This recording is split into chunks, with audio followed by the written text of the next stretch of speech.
Good afternoon, Fighting Irish fans, and welcome to another edition of Football Fridays at the Eck, presented by Guinness. I'm Chris Palmquist from the Notre Dame Alumni Association. Well, it's hard to believe we're winding down yet another season, but tomorrow the number 2 and 9-0 Fighting Irish will host one-win Syracuse with a chance to finish the regular season undefeated for the third time under Brian Kelly and the second time in 3 seasons. To talk about the game tomorrow against the Orange, as well as break down what the ACC championship game and a possible playoff berth look like, we have a great show lined up for you. We'll chat with 4-time football monogram winner and current head of orthopedic sports medicine for the football team, Dr. Brian Ratigan. Lou Somogyi from Blue and Gold Illustrated and Douglas Farmer from NBC Sports will join us to talk about this undefeated season. And Tom Noie and Anthony Anderson from the South Bend Tribune will stop by to chat about the upcoming men's and women's basketball seasons. Our first guest today on Football Fridays at the Eck, presented by Guinness, though, was a standout on the offensive line for the Irish. He helped lead Notre Dame to 19 wins over his final 2 seasons in South Bend and back-to-back BCS bowl games. A third-round selection in the 2007 NFL Draft, he played 10 years in the league, winning Super Bowl 50 with the Denver Broncos. Yesterday, I had a chance to talk with Notre Dame football game radio analyst from the class of 2007, Ryan Harris. Ryan, thank you so much for taking the time to be with us today. Always fun to join the family, Chris. I want to talk about this team in the season, but before we get into that, I got to talk about your career and your time at Notre Dame. You played your high school ball at Cretin-Durham Hall up in St. Paul, Minnesota. Kind of started a pipeline from that powerhouse to South Bend. Take us back to your recruiting process. Why did you end up coming to Notre Dame? You know, it was amazing.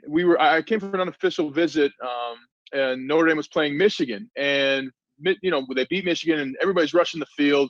And somebody who I still have yet to meet this day taps me on the shoulder, an older gentleman, probably in his 40s, and he says, "I know who you are. I know why you're here. When you come to Notre Dame, you're a part of a family. You're not just a number." And he walked away. And for me, it was amazing to have the example of Coach Willingham, a university that would allow for Coach Willingham to be a head coach. You know, this is a very different time, kind of in 2003. And I also wanted to compete with the best. And if I was with the Big Ten, I'd have 1 or 2 of those games maybe. If I was in the SEC, well, my parents really didn't want to go there and travel there from Minnesota. The Pac-12, you're probably, again, playing 1 or 2 of those games. At Notre Dame, you're guaranteed to have 3 big games where you're going to get to test your mettle against the best. I wanted that opportunity, but I also wanted that opportunity in the classroom. And one of the things, Chris, when I told people who my final 5 schools were, everybody in the list of those names would say, "Oh, Notre Dame." And I'm like, well, I mentioned Stanford and Miami and Michigan, but okay. So I kind of got a sense early on that Notre Dame had a tradition of excellence that was far beyond the football field. And I know that I lived the majority of my life, even at that time, outside of the football field. And I wanted to reach greatness on and off the field, and Notre Dame gave me the best choice. And Notre Dame was the only school to take me to a mosque. And I thought that was just incredibly amazing as a Muslim, to go to one of the largest Catholic institutions I really didn't know anything about. One of our first stops not only was to a mosque, but then they introduced me to a coach on the women's basketball staff who was also Muslim. So I just felt incredibly welcome and incredibly able to achieve my dreams and compete at the highest level on and off the field. You mentioned Coach Willingham. Earlier this year, we had a couple of your teammates, Brady Quinn and Darius Walker, as our guests. Of course, like them, you went through that coaching change. You were recruited by Coach Tyrone Willingham, then finished your career under Charlie Weis. What's that change like as a player? I think the good thing for Coach Weis is he had so many willing players. We had lost some bad games, and we didn't really have the success we wanted. So he had a spear already that was ready. And then he just sharpened the spear. And I learned so much from both coaches. Coach Willingham is somebody I just texted with him the other week. And when we went to Santa Clara for the Super Bowl, he and I had dinner. And Charlie Weis is somebody I continue to text with as well. And just somebody who gave me far more than coaching, really gave me encouragement. And Charlie Weis prepared me for the NFL. I mean, literally, the plays we ran in the NFL under Coach Willingham, I ran with the Broncos and the West Coast offense. And in the plays under Coach Weis, I ran with the Broncos under Josh McDaniels and a couple of other places in the NFL. So I had already had both playbooks of the NFL by the time I even got there. And that's a credit to Notre Dame and the types of coaches they brought in while I was there. I want you to put on your analyst hat now for a few minutes.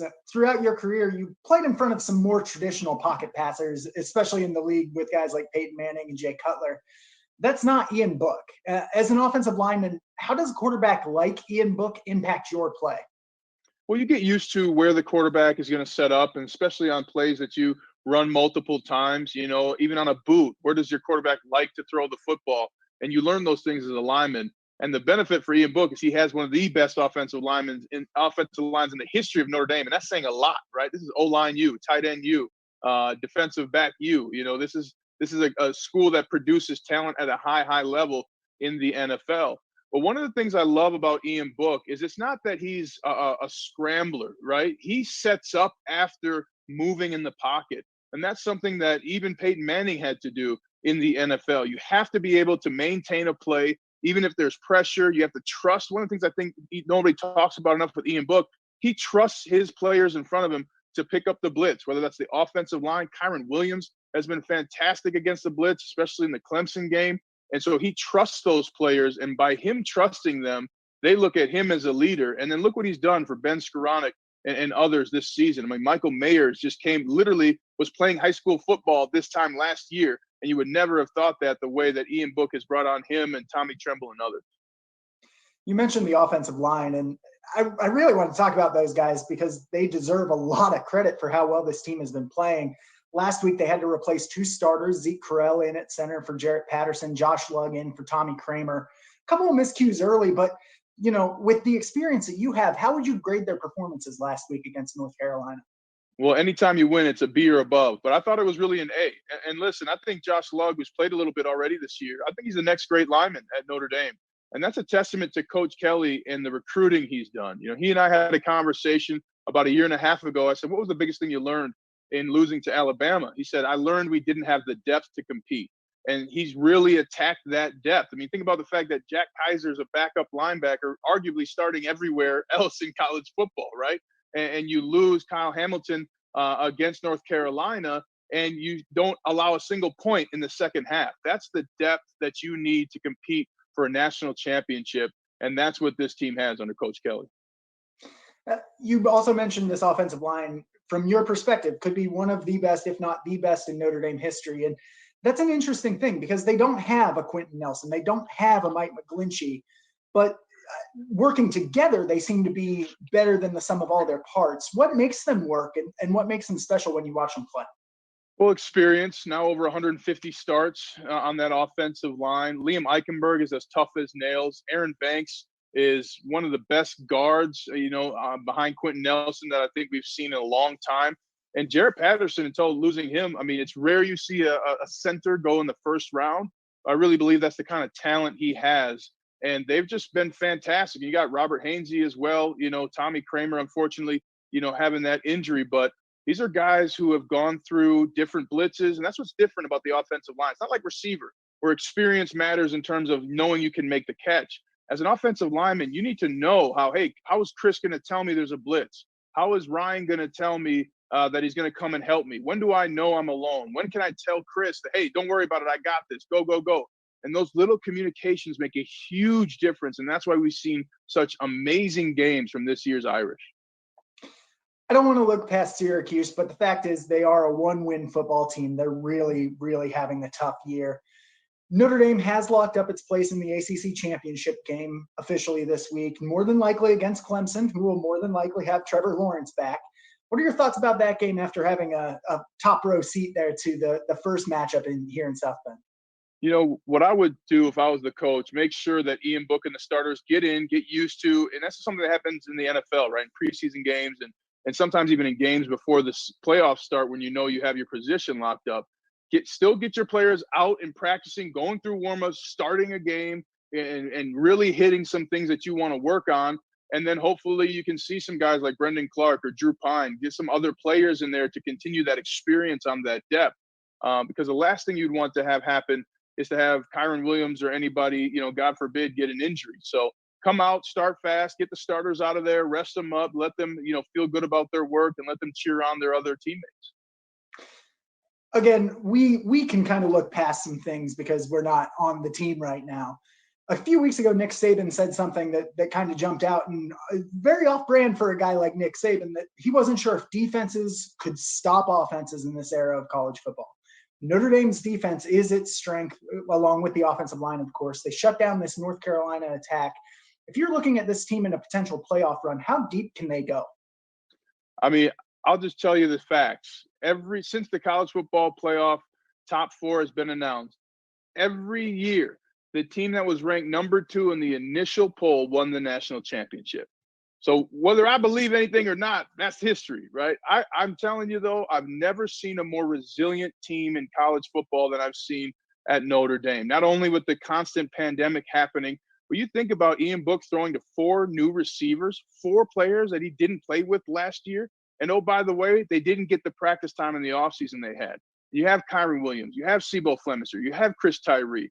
And then defensively, Dalen Hayes has been fantastic. Ade Ogundeji has been phenomenal. To me, the MVP of the defense. And oh, by the way, you got Kyle Hamilton, the best safety in all college football. So I really believe that Notre Dame can win a national championship. And I believe they know, more importantly, not that they can win it, but that they're willing to do the work and pay attention to the details to get it done. And that's the difference, Chris. That was a difference that helped us win the Super Bowl 50. You have to fall in love with your craft, know that the details matter, little things like huddling up the right way, communicating to each other.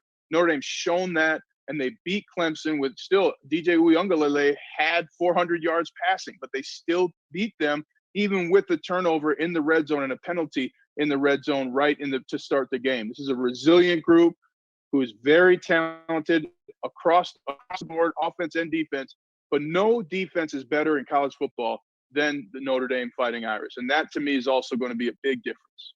Ryan Harris, Notre Dame legend, Super Bowl champion. You can hear him tomorrow on the radio call of the Notre Dame Syracuse game. Ryan, thank you so much for joining us. Thanks for having me, Chris. Go Irish. Well, a few weeks ago, many of us watched Dustin Johnson win the Masters down in Augusta, Georgia during the first and hopefully last fall version of the marquee golf event. One of our Alumni Association affinity groups, the Notre Dame Senior Alumni, has been running a raffle, which hopefully some of you watching have entered, in support of the God Country Notre Dame Scholarship Fund, the grand prize of a trip for 2 to the 2021 Masters. I'm happy to welcome Dolly Duffy, the Executive Director of your Notre Dame Alumni Association. Hey, for that Chris, drawing I'm today. good. Dolly, how are you today? I hated seeing that segment end. I could listen to you and Ryan Harris go back and forth all day long. You do a fabulous job interviewing him, and he is just a total joy. Thank you, but I think all of us here would like to hear more from Ryan and less from me. So along those lines, let's go ahead and let you talk now a little bit. For those of us watching, or those of you watching who may not know much about the NDSA, Dolly, go ahead and tell us a little bit about that group and their connection to our Alumni Association. It's a fabulous group. It's the Notre Dame Senior Alumni. The group's been around for quite a while. They predate me at the Alumni Association, and it's one of our 8 national affinity groups at the Alumni Association. And they're composed of alumni and friends aged 60 and over. I might point out that at one point, it was 55, and when I got perilously close, we raised it to 60. Not really, but we did raise it to 60, and they aim to help the senior members of the Notre Dame community engage in programming that fosters camaraderie, friendship, and they do an amazing amount of service. They represent, the senior alumni represent over a third of all living alumni around the globe.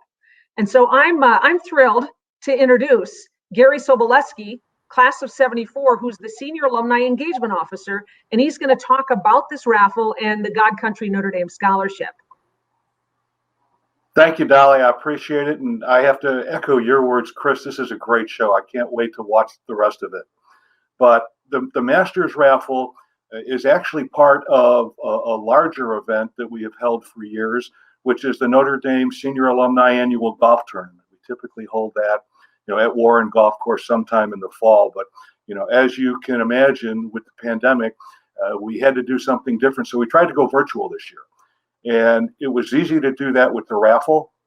The raffle itself is actually it's a bucket list trip for people. It's a trip for 2. You have 2 nights at an Augusta hotel. You have access all day Thursday to a world-class hospitality venue with refreshments, widescreen TVs everywhere so that you can actually enjoy the tournament. You have 2 tickets to the Masters tournament on Friday, souvenirs, and also some spending money, which I expect people will want to use when they get to the merchandise tent. It's one of the more crowded places actually at the tournament. Another piece of our virtual tournament that we did was with sponsorships. And I have to say that we were just overwhelmed with the generosity of our sponsors this year. I'd like to do a particular shout out to the Last Man Standing Club, which for the 3rd year in a row was our gold sponsor and really helped us with the tournament. So between the raffle, the sponsors, we're actually able to raise over $23,000 this year, all of the proceeds of which will go to the God Country Notre Dame Scholarship Fund, which is one of our real focus areas as the senior alumni group. The scholarship benefits Notre Dame students who are dependents of military veterans. So it's really near and dear to our heart. I just like to thank everybody one more time for supporting us and leave you with the thought that God willing next year we'll be back live better than ever, and I can't wait to see people at Warren in the fall. So thank you all. Dolly, I think everybody's waiting for you to be the masters of ceremonies. So I get to draw it out of this helmet, and lots of names in here. Gary, after listening to that though, now I wish I could go back and buy a few myself, but I guess that probably wouldn't look good if I won it, right? Well, I'll tell you what, Dolly, I'll put you down for 5 next year. Okay, you got it. Okay. The winner, an alum from the class of 2010, Matthew Hopke. Congratulations. Going to the Masters. Oh, man. Dolly, thank you. And it isn't often that I get to have one of these football helmets. It's a real deal in my possession. So I thought I might just put it on. They usually don't have their glasses on, and say, "Come on, go Irish." Great stuff. Congratulations to Matthew Hopke. Gary, Dolly, thank you so much for joining us. Dolly, I'm going to push you, though. I think we could expand the scope of Football Fridays. Maybe we could work in a Masters Mondays or something, and I'll go ahead and take the bullet for the team and go down to Augusta. All right, you're a good guy. Thank you, Dolly. Thank you. Well, as we continue to count down to Christmas, the Notre Dame Alumni Association is excited to have 2 new holiday initiatives that you can get involved with. First, Hope for the Holidays is a new nationwide service project that focuses on 2 populations hit incredibly hard by the coronavirus pandemic: the elderly and the poor. You're invited to write notes, fill out coloring pages, create mini care packages, or any other way to help nursing homes and homeless shelters get through this season. Visit my.nd.edu for more information. And for the 2nd year, the Alumni Association invites you to follow along with Sacred Places of Notre Dame. This daily video Advent journey tells the stories of ND students, faculty, staff, and administrators, and the places on campus that are sacred to them. Senior Sam Grew, a member of the Irish track and field team from Middlebury, Indiana, is one of those students, and he invites you to learn more about his sacred place, an equipment room inside the Loftus Sports Center.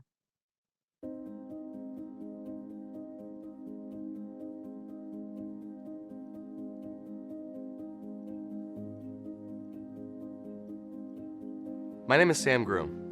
I'm a senior pre-med student and a member of the Fighting Irish track and field team.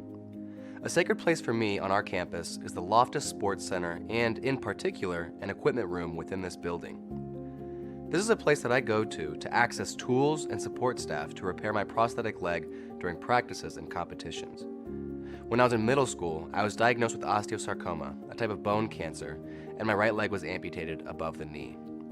After I recovered from surgery and chemotherapy, I returned to my passion for athletics and became a world champion high jumper in the Paralympics and a Division I student athlete for the Fighting Irish.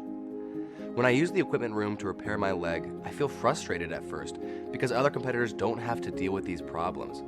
But that feeling quickly turns to gratitude. Gratitude for access to the resources that I need and for the support of the community around me. In the end, this place is sacred to me because it reminds me that our conditions of body and spirit are always in motion. Whatever brokenness we encounter in our lives does not ultimately define us. Instead, what defines us is how we respond to these challenges. There have been times in my life when challenges could not be fixed with a set of physical tools, and I think this is the case for all of us. And so, when I go to the Loftus equipment room and I feel the satisfaction of fixing my leg, I'm able to reflect back on a long journey of gathering the spiritual tools I needed to overcome cancer and thrive as a person and as a competitor with a prosthetic leg. This Advent, let us ask, what tools does this season offer us to feel a greater sense of wholeness in our lives with one another and with God?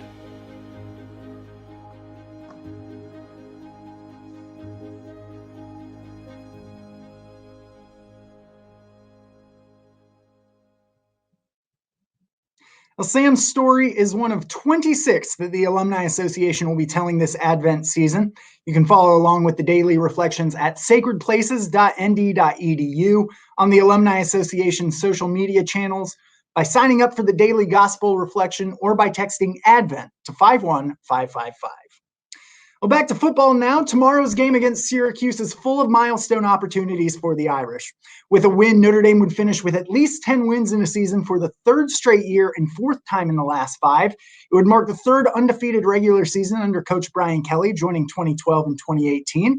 And a victory would give Ian Book 30 in his career, making him the winningest quarterback in the history of Notre Dame football. To talk about those storylines and the matchup with the Orange, I'm excited to welcome back senior editor in Blue and Gold Illustrated, member of the class of 1984, Lou Somogyi, and joining us for the first time from NBC Sports and 2012 Notre Dame graduate, Douglas Farmer. Lou, thanks for coming back. Douglas, thanks for joining us today on Football Fridays. Always honored. Of course, Chris. Anything for you. I'm going to hold you to that. Douglas, we'll start with you then as the new guest. Way back 12 years ago, a 2-win Syracuse team came to town, knocked off Notre Dame on Senior Day. Tomorrow, a 1-win Syracuse team comes to town for Senior Day.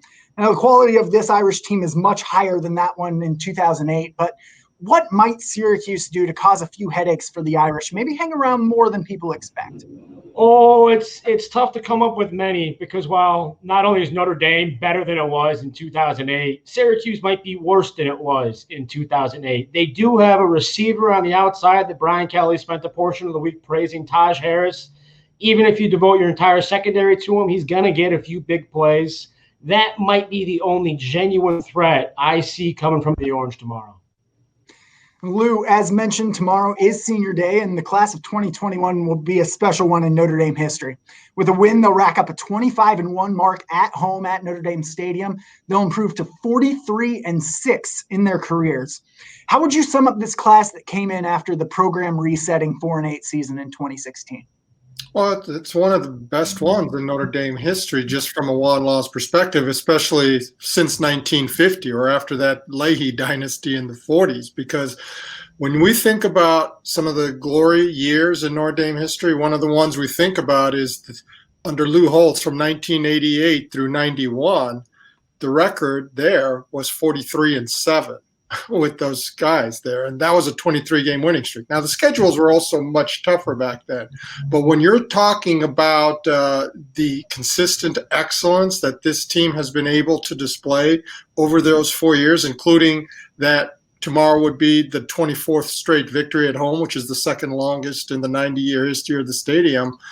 I think years from now, you look back on these accomplishments and say, wow, that was quite a turnaround. Before we look ahead, I want to talk about Ian Book for a minute as well, Douglas. Obviously, the quarterback at Notre Dame is always going to be scrutinized, always going to be under a microscope. But that Clemson game really seemed to flip a switch, both in how confidently he's played and sort of the broader national narrative around him. What have you seen out of him the last few weeks? I have been surprised by that national change, Chris. It's good of you to point that out. And it's the things we've seen that we've always seen, but maybe now they're actually working. We've always seen Ian Book kind of clairvoyantly slipping out of the pocket, but sometimes he didn't need to and he would anyway. But now when he's doing it, he finds Kyron Williams slipping into the flat for a pivotal touchdown against North Carolina. Or he's recklessly pitching the ball to Michael Mayer. And these were things he kind of did before, but they're just working now. And so in my mind, it's he finally found that one bit of clarity, that one beat that the offensive line provides him, where his decision-making of the past now just has that little 10% addition that makes it work it always works, but work that bit better. Not to mention, he's hitting the deep ball to Javon McKinley, and you can't underestimate that. That flip again to Michael Mayer could have gotten him benched pretty quickly at a different level if that didn't work out. That was risky, but it was fun to watch. Now, Lou, assuming Clemson is able to beat a pretty mediocre Virginia Tech team this weekend, we'll have a rematch between the Irish and the Tigers, who, barring something massive happening, which in 2020 is certainly possible, they'll have Trevor Lawrence back. What do you expect out of round 2 in this top 5 battle? I'm expecting that we might even see a round 3 in the college football playoff. One of my preseason predictions was that Notre Dame and Clemson would meet twice, because I thought those two teams were clearly head and shoulders above the rest of the 15-team ACC, and that they would meet again. And so I'm not sure that they wouldn't meet a third time too, because when you look at just the all-around play, offense, defense, special teams of both units, it's hard to see 3 or 4 other teams that are better than them. So as long as you don't have a situation where Notre Dame would just lay an egg and that final impression would create a negative one for the college football playoff committee, I would not be surprised to see that happen if Clemson wins. I think one of the things that's silently getting overlooked is all the discussion is about, well, Clemson was missing this, Clemson was missing that.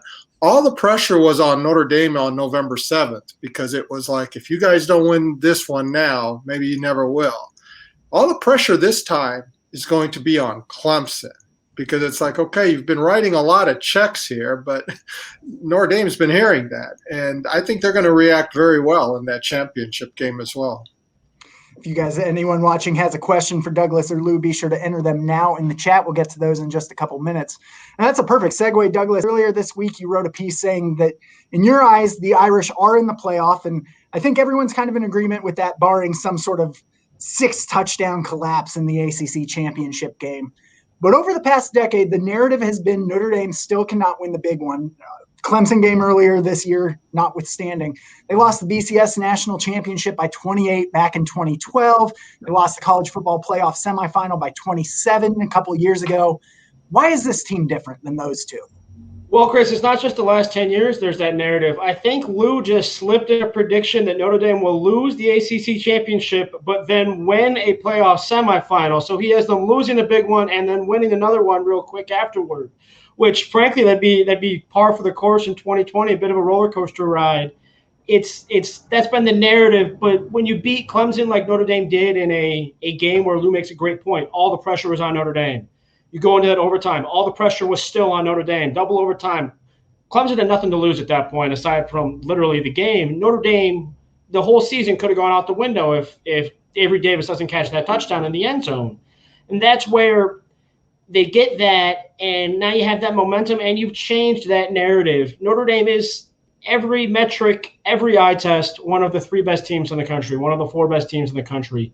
That might not have been true in 2012. That might not have been true in 2018. And that's where this team is different, and it starts to set up that chance of maybe there's a semifinal win. Yeah. And Chris, if I might add to what Douglas said there, that's the difference, is that this team has now slain the dragon. It's like you can't win the big one. When you beat a Clemson, when you beat a team that has, along with Alabama, been one of the 2 best programs in the country the last 5-6 years. I think back to 73, Ara Parseghian can't win the big ones. He's lost or wasn't able to beat USC 6 straight years. He beat them that year, went on to win the national title, because all of a sudden all the players were like, if we can beat USC, we can beat anyone. 88, the same thing. The boogeyman, the dragon, was Miami. They had beaten Notre Dame the 4 previous meetings and outscored them 133-20. You beat them, now you get that feeling we can beat anybody now. Not a cockiness, but just a self-assuredness that they can do it. They went on to win the national title. In my lifetime, this is the 3rd such boogeyman's dragon-slaying win that against Clemson. Whether they go on to win the national title, we'll see. But just that's the difference, I think, is this year you've done it now, and now it's just finishing the job.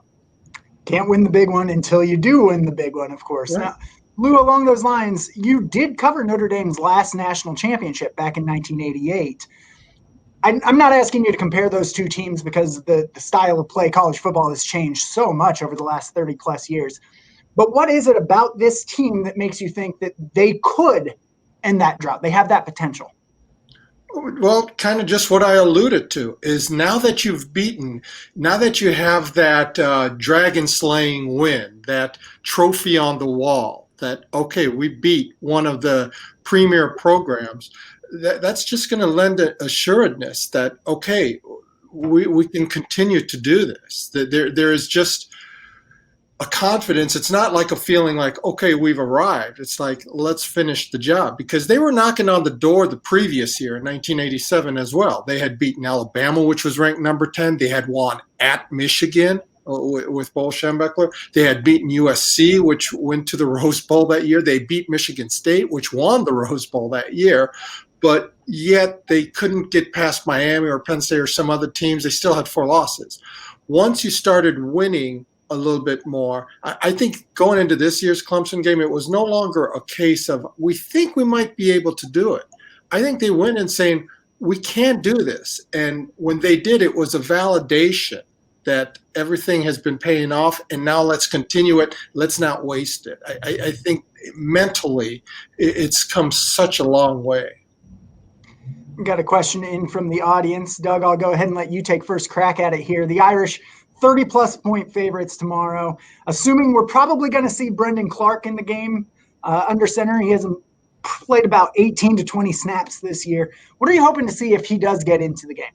I'm a little skeptical we'll see much, partly because Brian Kelly played a role in changing the national conversation around Ian Book, and this is the last time to amplify that change. And so Ian Book might get a little bit more of a leash, even if Notre Dame's up 28-35 late in the game. But when Clark comes in, it'd be nice to see him have to read the defense a few times. It might not be a very good defense, but if he has to read a coverage that he hasn't seen all spring practice, all preseason, all season, it'd be a good step just to see how he handles that very basic situation, because Notre Dame doesn't have much information on any of its backup quarterbacks moving forward.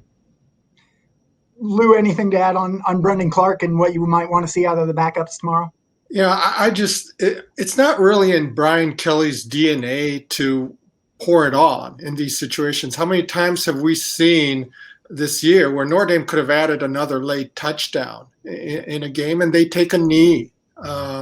So I'm not just anticipating that he'll be throwing the ball all over the yard or anything like that. Very quickly here, we're just about out of time. I just have to ask, a lot of things going on in Irish fans' mind now with the Vanderbilt job coming open. Clark Lee is a Nashville native. He's a Vanderbilt alum. A lot of whispers going on with the Irish faithful that they're concerned that we may lose our defensive coordinator. Yes or no, is Clark Lee the defensive coordinator at Notre Dame next year? Yes. Lou?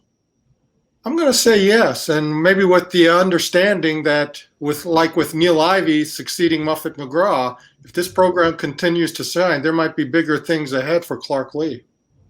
We would certainly love to keep him around with the job he's done.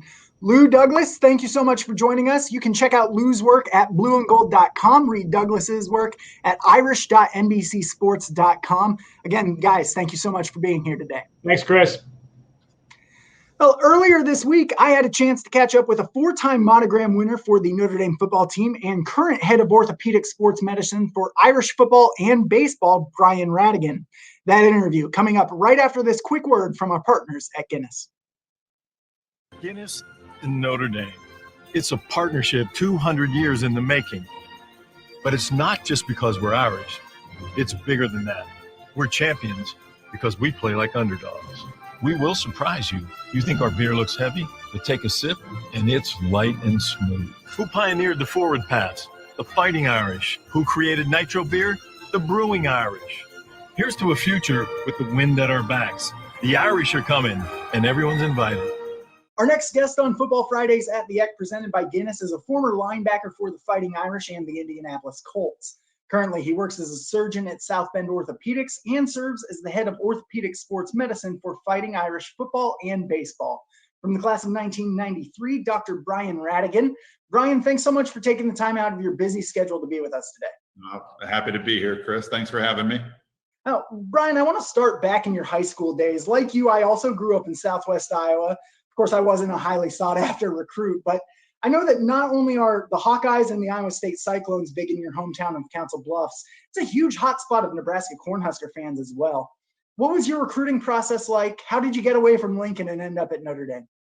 So, Notre Dame was obviously the #1 team in the country my senior year in high school. Back then, we got recruited in senior year. So after my junior year, the summer before, I went out to Notre Dame, went to their football camp. A local priest and I took a train, went to the camp, got some money together, and the camp went really well. And so Coach Alvarez was the D coordinator at the time, linebacker coach, and he offered me a scholarship right there at camp. So it's hard to pass up Notre Dame. I went to Catholic grade school, high school. Tom Osborne in Nebraska, and he was in my house. He came to my high school. I mean, it was flattering and a big deal at the time. Everybody loved the Huskers. Hayden Fry from the Hawkeyes, he was in my house with his sunglasses that never came away. It was like shaded the whole time. It scared the daylights out of me with all of his rings on his finger. But it was an exciting time. Just Notre Dame was too hard to pass up. You mentioned it perfectly. Notre Dame is coming off that national championship in '88. You're playing for Lou Holtz and Barry Alvarez, lining up against guys like Tony Rice, Ricky Waters, Rocket Ishmael. What's that like for an 18-year-old kid from Council Bluffs, Iowa? It was great. Like, and they welcome you right in. You have no idea. I was lucky in that my brother, Larry, who's 2 years older than me, was the first kid from my high school to go play Division I football. He went and played at Iowa State. And so I had a chance to see a little bit of what college football was about with him, which I think helped me a lot when I got to Notre Dame. I wasn't nearly as scared or as shy as most of us in Southwest Iowa could be, but it was an eye-opener. There were guys that were so talented. When I first got there, I thought the whole team was showing up, but it was just the freshmen. And I thought these guys were enormous and giants, and they were my colleagues, my teammates at my age. I was a little overwhelmed at the beginning, but you just figure it out. Earlier this year, we had a couple of your teammates, Lee Becton and Tony Rice, on. We asked them this question, so I'd be remiss not to ask you the same. What's your favorite memory from a practice or the linebacker room or the weight room during your time at Notre Dame? So I got a bunch. We're going to have to sit down sometime, and we'll talk about the ones I can say off the air. On the air, there's a bunch. I had Lou Holtz did a lot, and I learned a lot from everybody. But everybody loves the Lou stories, so there's a million of those. I know 3 days after I got there, I had knee surgery right before I got there. And so 3 days after I got there, my knee had swollen up and they took some fluid out. That was my first experience with the team doctor. Learned my role for the future. And they held me out of practice and put me on a bike. And Lou Holtz walked by, looked over at me and just said, "It's too bad, son. You could have been a good player here," and just kept walking. So that was that's kind of set the tone. You don't miss practice with Lou. We mentioned a couple of those running backs, Lee Becton, Ricky Waters, Tony Brooks was there that time, Jerome Bettis as well. When you're lining up on defense in practice, who's the hardest guy to tackle? Who did you not want to meet in the hole? Actually, one of the best things about Notre Dame is that it was impossible to play our guys. They were all so good. I'd say, they're all shifty and powerful. Like Reggie was low to the ground. It was hard to get lower than Reggie. He was just quick and shifty.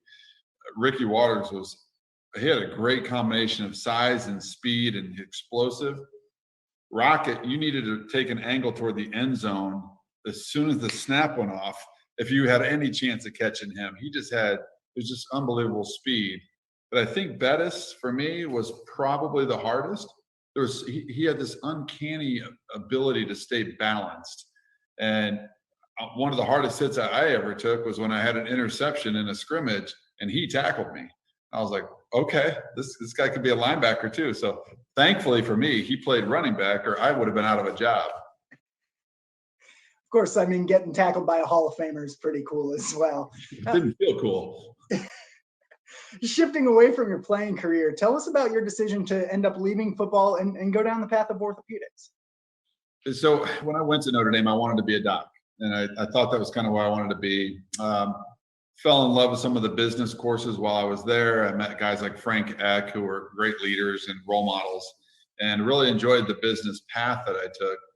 But once I finished and I was looking at going maybe pro and looking at jobs, you just never know what's going to happen. I had an injury when I was with the Colts my first year and had a surgery on a ruptured disc in my back, and I had a drop foot. So I thought I was done. I didn't know it was going to come back and I'd get a couple more years in. But so that's when I looked at getting back into what I wanted to do. I knew I wanted to be a doc. I'd already talked to some medical schools and I was asking them, what does it take? So all I had to do is go, and in the off season with the Colts, I just took the biology, chemistry, physics, and organic chem that you have to take, just kind of chipped away every off season. And once those were done, I took the MCAT, which is the entrance exam for medical school. And then I was good. So I kind of think I always knew I wanted to be a doctor. Loved the orthopedic side of it. Loved watching the guys. I mean, having 7 surgeries through football, at high school, Notre Dame, and with the Colts, I had a firsthand experience of what I really wanted to do, and I liked it. And I thought we had a chance to get guys back on the field. Everything about it is what I couldn't ask for a better profession of what I'm doing now. Super proud of it, but I think I add value to the team. I think I add value to the athletes. I hope I'm adding value. So it's very rewarding. Professionally, you've worked with teams in Philadelphia, the Eagles, the Sixers, Flyers, Phillies, etc. Teams in Los Angeles, the Lakers, the Dodgers. Now you're back at Notre Dame. Those are some really marquee franchises for anyone who's interested in sports or sports medicine or anything really. What made you want to come back to Notre Dame after having those professional experiences? I've always wanted to come back to Notre Dame. The core values, I like the Midwest. It's where I grew up. I just like everybody here, and I like the college athletes. Not that I don't like the pro athletes, but I like the college athletes better. I think there's just a way I can help them more than I can help the pro athletes. The pro athletes is a lot of dealing with agents, and I don't mind. I deal with some of the pro guys here and there, but with the college coaches and the college athletes, you talk to the parents, and then just Notre Dame has a different way of doing things, I believe. I drank the Kool-Aid, right? So I'm all in for Notre Dame, but they do it differently. And seeing all these other programs, I didn't want to be around a program that I had to worry about and maybe wasn't going to do things the right way. I'm not saying other programs do that, but it's different. I know there's going to be a higher standard here at Notre Dame, and I want to be a part of that. And I want to be a part of something special. And this has always felt like a place that's special. In addition to the special nature of this place, this season, this team specifically, off to a very special 9-0 start. You're obviously very familiar with the football team. They're into the ACC championship game. They have a really good shot to make it to the college football playoff for the second time in 3 years. When you watch this team play, or when you talk to the guys, or any interaction you have with them, what stands out about this group? They all get along really well. Like if you watch, I love watching the sideline and just seeing how the guys interact between plays. And you'll see previous seasons where one guy who may be a really good player on camera and on paper doesn't really talk to anybody on the sideline. He's kind of his own person. You don't see that with this team. These guys all hang out with each other. They all love each other. They do anything for each other. And it's pretty special. And you can see that. And winning helps, no doubt. Winning helps. But they just know they're going to win. It's neat. You just kind of feel it. Honestly, I don't want to compare it to when I played, but we always felt like we were going to win. I mean, we had some amazing guys on our team, and not one game I lined up for did I think, we're going to lose this. Not once. I can't say I've always felt that in the last 10 years, 12 years, but this year I do. I feel like this, Clemson, all these teams, like there's no doubt they're going to win, and you can just feel it. It's pretty awesome. I'll probably get another shot at Clemson and hopefully a little bit more. Brian, thank you so much for taking the time to join us today. Thank you for everything you do with Notre Dame football and the Notre Dame family. It's my pleasure, Chris. Thanks for having me. Well, as the football regular season comes to a close, Notre Dame men's and women's basketball squads are both already underway in very unique seasons. I'm happy to welcome our next guest to the program, both from the South Bend Tribune, Tom Noie, who covers Mike Bray and the men's team, and Anthony Anderson, who's covering the Ivy era, the Notre Dame women. Tom, Anthony, good to so see you, Chris. The time to be here today. See you, Chris. Thanks. Anthony, I want to start with you. We're 3 games now into the Niele Ivey era after Hall of Famer Muffet McGraw retired earlier this year. With all the factors at play, from the coronavirus to a couple of key absences throughout these first 3 games, what have you seen that's different? Well, I think it's great that they've just been able to get their games in. I think Tom's probably going to have to track about 3 schedule changes during the course of this interview on the men's side. But the changes, obviously they were already a team in transition. So then you throw this virus into it, and there's so many moving parts. They started the year without 5 of their players. 3 of them have since come back over the last 2 games. So we're not seeing what hopefully they'll be at the end of the season, but they got Sam Brunell and Kate Gilbert back last night, so they're transitioning in the right direction, and they expect to have Mickey Vaughn in the next couple weeks, and then a little less sure, hopefully Nat Marshall before the season's out. Tom, Anthony just kind of alluded to it. The Irish, they added a game within a couple hours ago for this weekend. They're off to a very 2020 start to the year. Multiple cancellations, of course. They have 1 game under their belt, season opening loss rather at Michigan State last Saturday. Difference in that 10-point loss was a 26-0 run by Sparty. What are your key observations from that game? Very little.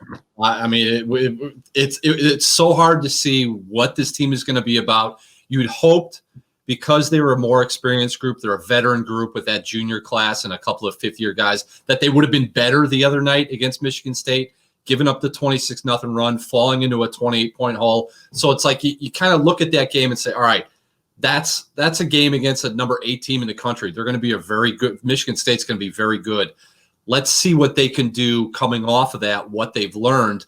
And like you said, they've been wiped out really 3 times this week, because they were supposed to play Western Michigan. Then they were going to play Tennessee. Then they're going to play Purdue, Fort Wayne. All those games, all those teams, those programs have corona issues. So hopefully it's been a couple hours, so maybe something's changed.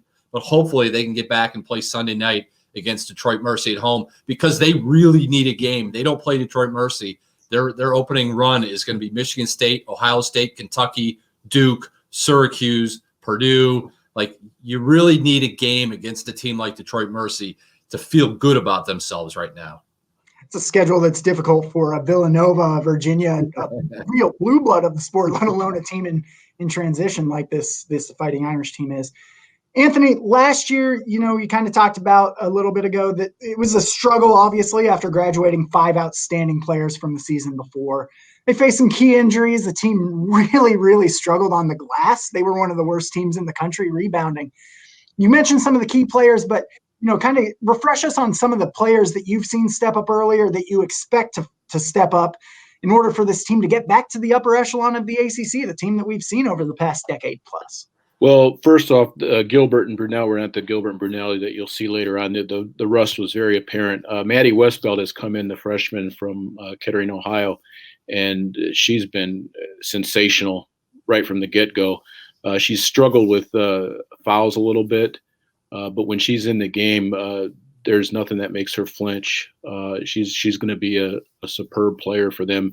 Niele Ivey already compared her readiness upon arrival to a different position, obviously, but to Skylar Diggins and Arike Ogunbowale. I mean, she put them with those 2. So, and then Destiny Walker's the veteran of the team, and she's fairly reliable. She's a great guard. She's in her 6th year, and I just did a story the other day. She started playing high school ball in 7th grade, so she was playing high school ball when some of her current teammates were 7 years old. So she's obviously the veteran player in the group. And then Dara Mabry's transferred in from Virginia Tech. She's proven herself as an ACC player already over her 2 years there. And so she'll be very viable. And then Anea Peoples, who Ivy was really pleased with her improvement from last year to this year. She had off-season shoulder surgery, but she looks like she's going to break out big time. Could not believe that quote from Niele Ivey about Maddie Westbeld. Talk about putting some expectations on the young freshman, but she's certainly lived up to it early. Tom, it's been a few years since the men have made it to the NCAA tournament. The best player from last season, John Mooney, graduated. I know we're 1 game in. You kind of mentioned that junior core already and how important they are, but who are some guys that people should be aware of that really need to step up in order to get this team back to playing competitive games in March? I think when you watch the game the other night against Michigan State, and like Mike Bray said afterward, They got double-digit scoring performances from 4 of their 5 starters. He was happy with Dane Goodwin. Prentice Hub, obviously, he led the team with 23 points. Cormac Ryan, Nate Leshevsky, those guys are going to score and rebound. He's really trying to get Juwan Howard into that mix and said, Juwan had 4 points and 5 rebounds the other night. He said, there's no reason why all 5 of our starters shouldn't be double-figure scoring guys. We need Juwan Durham to score. We need him to get rebounds. You mentioned John Mooney, no longer with the program, led the nation in double-doubles last year, points and rebounds. Juwan Durham last season, maybe not happy with the fact that he didn't get as much playing time or as much opportunity. And Mike Bray has said, look, now's your job. Now's your time. Like, John Mooney's not walking through that door. He's gone. We need a low post presence. You can be that guy for us. And if Juwan Durham can give them any sort of consistency, I think that's going to open up other opportunities for guys like Nate Leshevsky, Dane Goodwin, and then Prentice Hub. We already know that he's, no matter what happens, Prentice Hub is still going to keep playing, and he's going to score. He's going to assist. Needs to shoot a higher percentage, but the pieces are there. They just need to put it all together into some sort of puzzle that says, all right, that's a team that can get back to the NCAA tournament. Anyone watching, if you have a question for Tom or Anthony, be sure to ask them now. We'll get to those in just a minute. Tom, I want to stay with you. A few weeks ago, we had Coach Bray on as one of our guests, and this was before the schedule had officially been released, but he kind of gave us a tip as to what was coming. He said that the game he was looking forward to most was the one that's scheduled on Martin Luther King Jr. Day against Howard University and everything that's gone into that matchup. From your position as a beat writer for this team, what do you see out of that matchup and what that means for this program? Well, I think it means more than basketball, both for Notre Dame and for Howard. They're playing at a historically black college. We're an ACC program. I don't think an ACC program has been there for like 15, 20 years. ACC teams say, yeah, we'll play a Howard University. We'll play a historically black college. But you know what? You're going to have to come here to our place and play maybe 2 games, and we're not going to give you a return game. So the fact that Notre Dame is returning that game to Howard, I know there are some Notre Dame ties with Mike Bray, Kenny Blakely, the head coach at Howard. Mike Bray recruited to Duke. Eric Atkins, the former Notre Dame point guard, is on the Howard staff. So there are ties there. Oh, and by the way, Mike Bray and Rod Balanis are also D.C. area natives. So it makes a lot of sense to go back there. But the time frame where they're going back, Martin Luther King Day, 2 days before Joe Biden is inaugurated as the next president of the United States, I think it's a very powerful game outside of basketball for a program like Notre Dame to go back to D.C. and play that game and make it, it's not just about winning and losing. It's about where this country is, and to play a black college like that, that's a strong statement for Notre Dame. Like, they can play that game. Like, you can go there, you can go to a team like Howard and play there, and not just have them come to your gym every other season. Anthony, I'm interested to hear your thoughts from the game last night. A ranked Michigan came to town. The Irish hung tough. They had the lead early on, unable to hold it in the fourth quarter. These are games that Irish fans are used to winning over the last 10, 15, 20 years for this program. A very young squad looking to build, but what kind of positives can they take from that close loss last night? Well, I think one positive was that their defense played really well. They went to a 2-3 zone after they played predominantly man in the first couple of games, and they did well in it for the first time. And they did this against a Michigan team that has all 5 starters back, has the Big Ten preseason player of the year in Naz Hillman. There was potential to think that she might just eat them up inside, and she did get hers. But it was 20-11, and they were solid against her. And this was without potentially their 2 best, or their 2 truest post players in Vaughn and Marshall. So I was encouraged. Michigan's a really good team. Like I said, all 5 starters back. Plus, they got a transfer in from Nebraska, and they were at full strength, as opposed to Notre Dame had a couple of the players that did come back for them, clearly not themselves yet. Got a question from the audience for you, Tom. We just talked about Detroit Mercy being added to the schedule. Win or lose, what sort of things are you hoping to see from the Irish on Sunday night before that really difficult schedule coming up that we talked about? that they look more like this Notre Dame program that we've come to know the last 10, 15 years under Mike Bray, where they're moving the ball's not sticking, they're not turning over. A lot of careless turnovers the other night in East Lansing, and Michigan State will do that to you. So take better care of the basketball, maybe rebound a little bit better, and get out and score. The last time that they played Detroit Mercy last season, Notre Dame scored 110 points. It was their season high. They hit 23 pointers. And I think most importantly and most impressively, they finished with 33 assists. And if you can get 33 assists, man, the ball's moving, guys are running, they're not standing still, and it's a really fun way to play and a fun brand of basketball to watch. So they need to get some confidence also coming off that loss to Michigan State, given what they have when they go forward next week with Ohio State and Kentucky. Just about out of time. So quickly before I let you both go, assuming we're able to play something resembling a full season, Anthony, the women were picked to finish by league coaches 6th in the ACC. Too high, too low, just about right. I'd say I'm going to say 4th or 5th. And Tom, the men were picked to finish 12th. Too high, too low, just about right. Way too low. I picked them to finish 7th, maybe 8th, given what the ACC, maybe a little bit down this year, but the Irish, too much room to improve to be a 12th-place team in this league. Awesome. You can read Anthony and Tom's work throughout the winter in the South Bend Tribune and online at southbendtribune.com. Tom, Anthony, thank you so much for being here today. Thanks, Chris. Thanks, Chris. Now, before we wrap things up today, we invite you to join us for The Fight to benefit Notre Dame student athletes. Vic Lombardi, Olympian Molly Seidel, and former Fighting Irish quarterback Malik Zaire will join the program on Tuesday, December 15th, beginning at 6:42 Eastern p.m. Be sure to visit go.nd.edu/thefight to learn more. And that'll just about do it for this final regular season version of Football Fridays at the ECK presented by Guinness. I'd like to thank our guests today, Ryan Harris, Dolly Duffy, Gary Sobolewski, Douglas Farmer, Lou Somogyi, Brian Ratigan, Tom Noie, and Anthony Anderson. We'll be back for a special bowl edition of Football Fridays, so follow the Notre Dame Alumni Association social media channels to stay up to date on the latest there. Until then, we leave you with a performance from the Notre Dame Glee Club. On behalf of the Notre Dame Alumni Association, I'm Chris Palmquist. Thank you for joining us. Go Irish, beat Orange. Jingle bells, jingle all the way.